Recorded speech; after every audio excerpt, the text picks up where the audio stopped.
m'appelle Arnaud Soha, paraprofessionnel vétérinaire, doctorant au département de santé animale de l'école polytechnique d'Abomey-Calavi, Université d'Abomey-Calavi.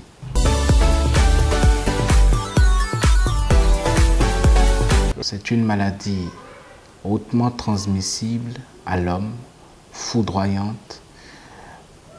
Et c'est une maladie des animaux, des canets surtout, et des mammifères en général.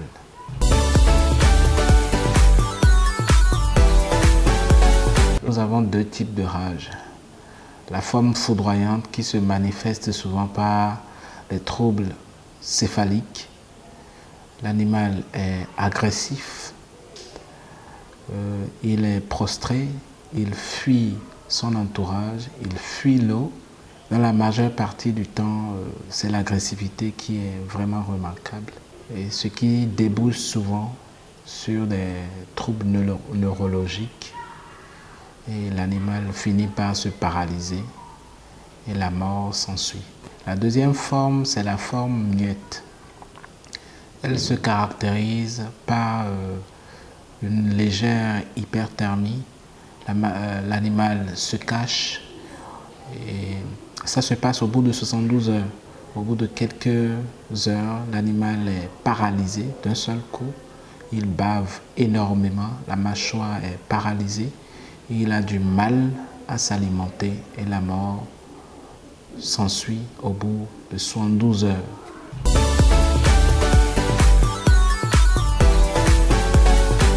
La rage se transmet essentiellement par griffure, morsure ou le contact avec,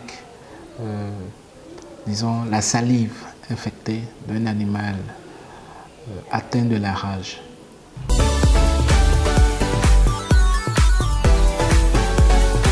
Non, il n'y a aucun traitement contre la rage.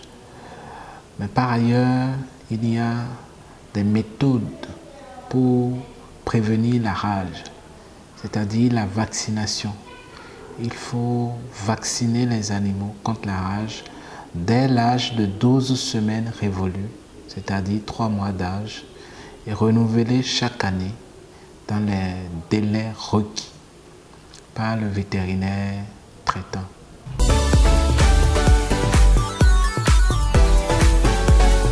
Non, ce n'est pas seulement les chiens, les mammifères, le renard, la chauve-souris. Ce sont autant d'animaux qui peuvent être porteurs du virus de la rage. Même les rats de chambre peuvent porter le virus de la rage.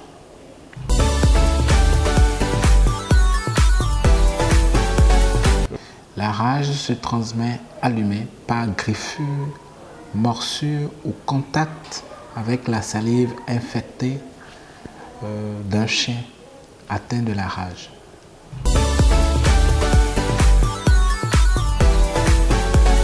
D'abord, après l'infection, ça peut prendre du temps avant que les symptômes ne se déclarent chez l'homme. La rage se reconnaît chez l'homme par des céphalées, des troubles d'ordre neurologique.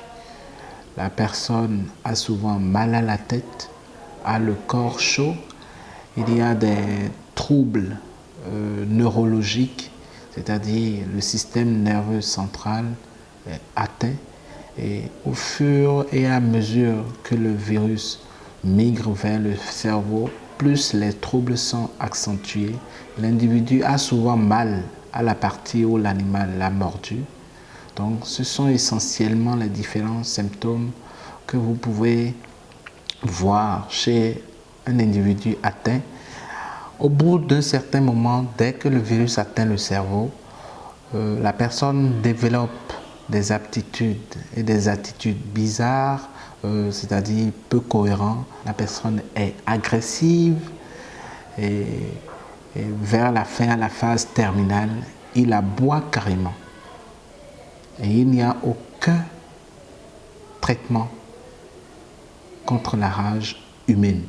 Donc, il est nécessaire que les enfants et les professionnels qui sont en contact avec les animaux soient vaccinés contre la rage avec le vaccin antirabique Pasteur qui est disponible dans les centres médicaux à charge de la rage.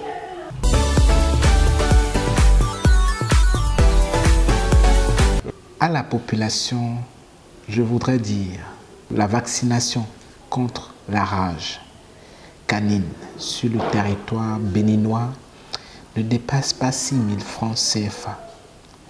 Donc, il est important de vacciner les chiens contre la rage, 1. Pour son bien-être personnel, 2. Pour le bien-être de son entourage, 3. Pour l'économie. Parce qu'une fois l'animal mort, une personne, ça engage des dépenses d'environ 15 fois supérieures au coût de la rage. Donc vous imaginez que c'est énorme. Donc je demande à la population de prendre la rage au sérieux. C'est une maladie qui tue. Quand elle se déclare, elle n'est pas curable.